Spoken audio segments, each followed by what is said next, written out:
పెద్దలు జితేందర్ అన్నను ప్రత్యేక ప్రతినిధిగా ఢిల్లీలో కూర్చోబెట్టిన.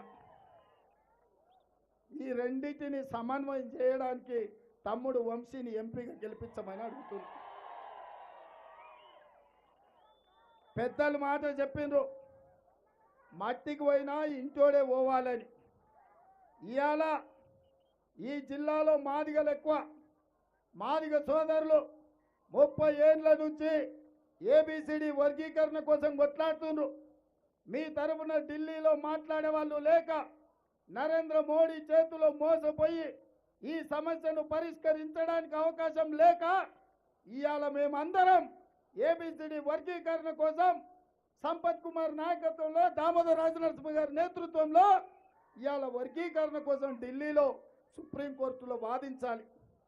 నాకు అత్యంత నమ్మకస్తుడు, సన్నిహితుడు ఉండాలి కదా ఎంపీగా. అందుకే ఏబిసిడి వర్గీకరణ కోసం ఇవాళ వంశీచంద్రెడ్డిని గెలిపించమని నేను అడిగిన.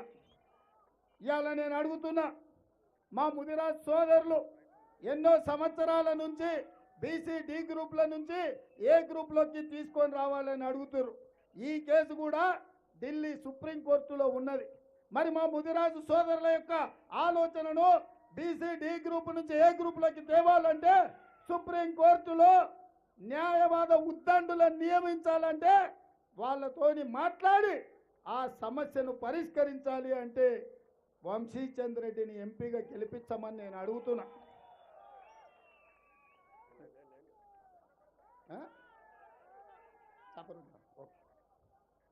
అందుకే ఇవాళ మా వాల్మీకి బోయలు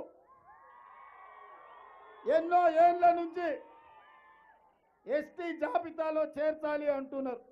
అసెంబ్లీ తీర్మానం చేసినా సరిపోదు, ఢిల్లీలో కేంద్ర ప్రభుత్వం నుంచి వాల్మీకి బోయలను ఎస్టీ జాబితాలో చేర్పించాలి. మరి ఎవరిని నమ్మాలి, ఎవరికి బాధ్యత ఇవ్వాలి? అందుకే మిత్రులారా, మాదిగల సమస్యలు పరిష్కరించాలన్నా, బోయల సమస్యను పరిష్కరించాలన్నా, మా ముదిరాజు సోదరుల సమస్యను పరిష్కరించాలన్నా పాలమూరు రంగారెడ్డి ఎత్తిపోతల ప్రాజెక్టును జాతీయ ప్రాజెక్టుగా కేంద్రం నుంచి రాబట్టాలన్నా రేపటి ప్రభుత్వంలో వంశీచంద్రెడ్డి ఎంపీగా ఉండాలి.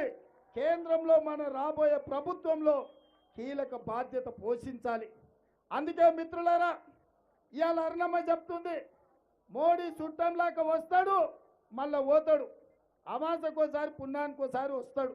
10 ఏళ్ళు ప్రధానమంత్రిగా ఉన్నాడు. ఎందుకు పాలమూరు రంగారెడ్డి